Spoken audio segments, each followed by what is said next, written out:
Para iniciar esse vídeo, vale a seguinte informação, para uma melhor compreensão do que será dito. Porque tudo o que trataremos fala do culto fálico. O paradigma homens e não homens que foi lançado na sociedade está enraizado neste culto ao falo. Em algum momento da história antiga humana, estabeleceu-se o culto ao falo, ou seja, iniciou-se uma adoração à ereção e à representatividade do pênis, dentro do conceito da fertilidade e potência. Aos poucos, nos cultos e rituais da comunidade, os testículos foram substituindo os seios fartos da mulher, assim outrora representados nas estátuas. Falo é todo e qualquer objeto que me traz a sensação de ser superior. Carro, dinheiro, casa. O pênis se tornou um objeto fálico que trouxe a ideia de superioridade dos homens na sociedade. Em outro tempo, os seios foram um objeto fálico que colocou as mulheres em posição social superior. Oi pessoal, tudo bem com vocês? Espero que vocês estejam bem. Eu postei algo nesses dias no Facebook, no Instagram, que é algo relacionado à questão das mulheres e dos homens, uma construção histórica, social, a respeito dessas mudanças que nós estamos sofrendo em relação à mudança comportamental, à mudança de paradigmas das ideias do machismo, as ideias do feminismo, enfim. E ali nesse post eu falo o seguinte, que nós somos fruto de uma construção histórica, nós somos frutos de uma cultura. Nós estamos inseridos numa cultura e uma história. Em algum momento desse recorte histórico-cultural, uma ideia foi criada. Porque é assim que se constrói a sociedade humana. Ideias são lançadas, pensamentos são lançados, questões são lançadas a partir de uma dialética, que na filosofia nós vamos tratar da dialética. Platão falava da dialética, Aristóteles, Hegel, enfim. Dialética é o processo natural do conhecimento. Nós temos uma tese, um conhecimento, uma ideia de algo e há uma contraposição sobre essa tese, vai ser chamada de antítese, e a partir dessa relação entre a tese e a antítese, ou seja, a ideia e aquilo que se contrapõe à ideia, nesse diálogo vai sair a síntese, que é um outro conhecimento. A partir de um conhecimento, na relação com outro conhecimento, nasce outro conhecimento, que é chamado de síntese, e passa a ser uma outra tese. E sendo uma outra tese, vai nascer uma outra antítese, que vai surgir uma outra síntese, que vai se tornar uma tese, e assim por diante. E assim vai se construindo os pensamentos, os conhecimentos, os comportamentos dentro da sociedade, que vai nascendo as verdades, os conceitos, enfim. Em algum momento cultural e social, nasce uma ideia, uma tese. Homens e não homens. A sociedade é formada por homens e não homens. E para entender isso que eu estou querendo aqui transmitir, nós precisamos entrar no campo da subjetividade, no campo da inconsciência, do inconsciente, da psicanálise, do campo biológico, sair um pouco da consciência sensível que Hegel fala, que até em outro vídeo eu falo sobre isso, que é o campo imediato, é a consciência imediata das coisas. Quando eu vejo algo, eu tenho aquele contato sensível com os sentidos, eu estou vendo, eu estou ouvindo, eu estou tocando, eu estou, enfim, naquele primeiro contato, tendo de acordo com as observações que eu tenho e com as ideias internas que eu tenho.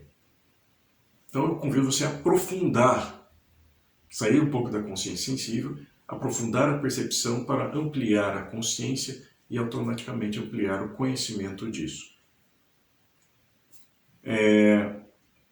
Então, em determinado momento da história, foi criada a ideia de que a sociedade é formada por homens e não homens. Ou seja, os homens são aqueles que são munidos de um pênis, de um órgão sexual que é o pênis. As mulheres estão na posição de não homens, ou seja, castradas, aquelas que não têm um pênis. Pênis é um símbolo do falo, um símbolo do poder, da penetração na sociedade, aquilo que penetra, que tem autoridade, que está associada com o masculino. Na psicanálise a gente pode chamar de ânimos, é uma força psicológica da autoridade, do poder, da decisão. E essa afirmativa, homens e não homens, se torna muito prejudicial para as mulheres, porque elas acabam sendo colocadas numa posição daquelas que nada têm. Ou seja, homens são aqueles que têm pênis e as mulheres são aquelas que não têm. Então não foi afirmado que elas têm alguma coisa, apenas que elas não têm. Isso coloca elas numa posição social muito dificultosa, porque elas não têm nada. E cria-se uma própria ideia, até mesmo dentro das próprias mulheres, de ausência de força, ausência de poder e ausência daquilo que os homens têm, que foi colocado assim.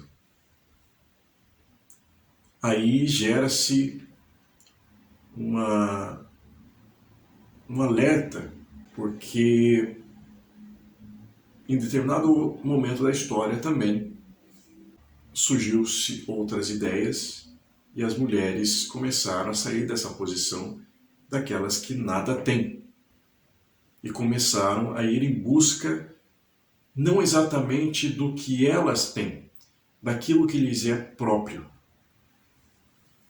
E o que é próprio da mulher?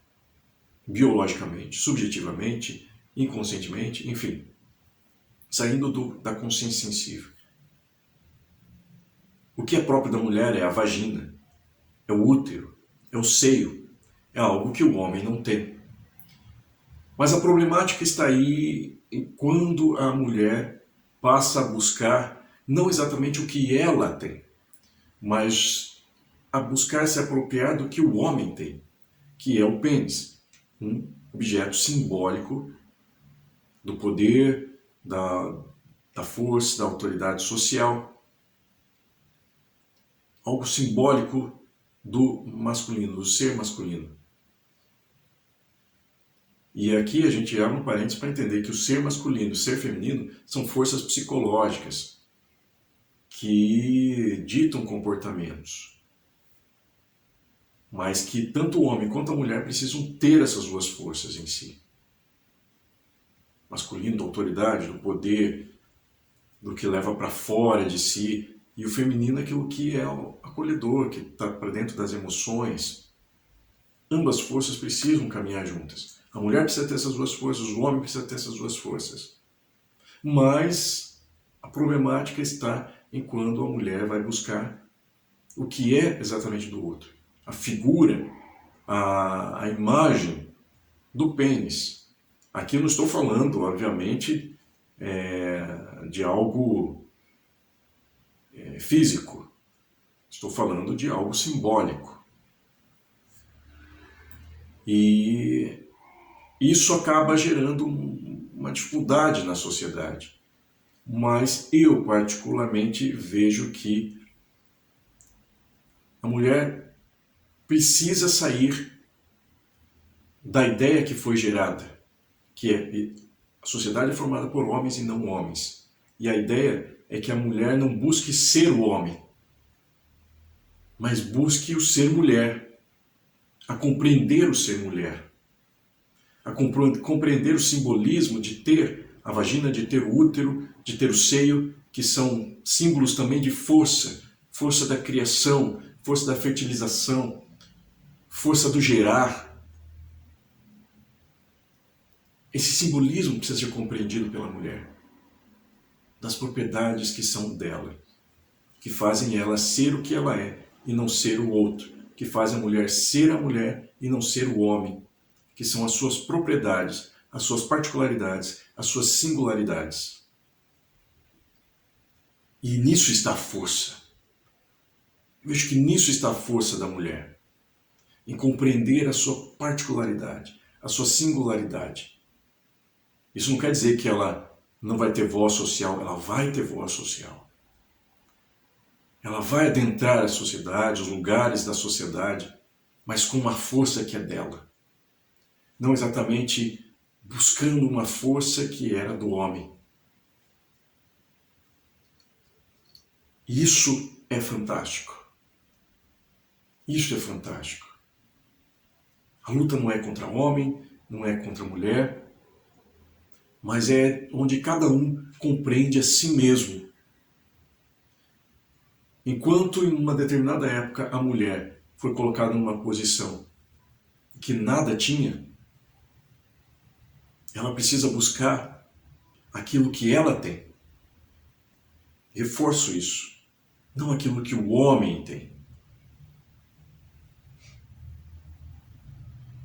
Isso é o que eu coloco, expresso aqui.